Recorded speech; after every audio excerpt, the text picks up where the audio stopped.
እዚሁ ከዘመነ ካሴ ሰፈር ነው አይገርማችሁ? እዚሁ የዘመነ ካሴ ቅርብ ሰው በሚባሉ ሰዎች ነው የኛ ባሎች የተገደሉ።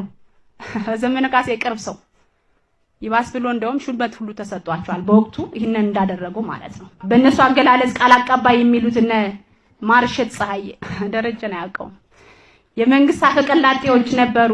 ከመንግስት ስር ተወሽቀው ብሎ መግለጫ ሲሰጥ እኔ ያልሰማሁት የኔ የሆኑ ቤተሰቦች ሲሰሙት ግን አሟቸዋል። እውን እንደዛ ነው ደረጀ? እውን እንደዛ ነው ሙላት? እውን በለቱ የተገደሉት እነገደፈው የደግ አብሮኝ የሰራ ፊዚክስ መምህር እነሱ ይሄ ይገባቸዋል።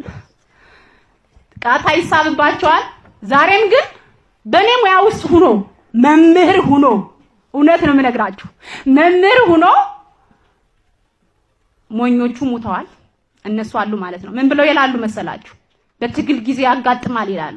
ወደድክም ጠላም ያልተማረ ሀገር አይመራም። ግን በደንብ አዝምሩበት። የሞተ መምህር ነው እንደ መከላከያ ይገደል? መከላከያ መምህር ገደለ? የገደለው እኮ መምህሩ ራሱ ነው። መምህሩ ነው የገደለው። ባይዘው እንደዛ ነው የምገልጸው ነው። ትግል ነው ኦኬ። ማንኛውም ሀገር ውስጥ ተቃውሞ ይነሳል። መንግስትን የሚቃወም ኃይል ይፈጠራል። ነገር ግን መንግስትን የሚቃወም ኃይል ሲፈጠር እታገልልሃለሁ የሚለውን ህዝብ እየገደለ እየረሸነ አይደለም፣ እየዘረፈ እያገተ አይደለም። ግልጽ ነው። እንዳለችው ቅድም ብዙ ግራ የገባውም የተጋባውም የተደናገረውም ገብቷል እዚህ ኃይል ውስጥ ማለት ነው። ስለዚህ ይህን ሳያጠሩ ደግሞ መርህ አልባ ጦርነት ማስኬድ ውጤቱ ምን እንደሆነ አይተነዋል። ውጤቱ ምን እንደሆነ አይተነዋል። እቺ ክልል ጸረ ዲሞክራሲ እንድትሆን እቺ ክልል ባለሀብቶች የሚሳደዱባት የሚታገቱባት ህዝቡ በረሃብ አረንቋ የሚዘፈቅበት እንዲሆን እምንሰራ ሰዎች የለንም። ጫካ ያሉትንማ ተዋችሁ ለነሱ። እዚህ ውስጥ ነን እዚህ ውስጥ አይገርምም? እናንተን በምኑን መድባችሁ በክልሉ ህዝብ ትከሻ ላይ እንደ መሽገር ተጣብቃችሁ ዛሬም ነገር የምትሰሩና ህዝብን የምታስበሉ ደመጣጮች የላችሁም።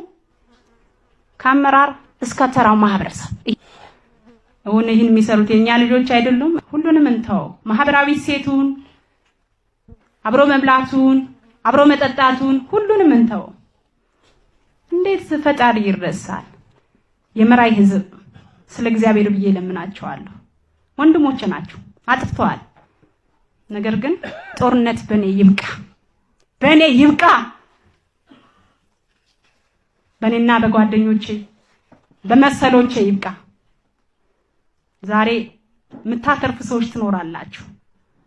በእነሱ ስም አካውንታችሁ የተገናኛችሁ ነገር የምታደርጉ ምናምን ትርፍ ቤት የምትሰሩ መኪና የምትገዙ በእነሱ ስም ቢዝነስ የምትሰሩ ሰዎች አላችሁ።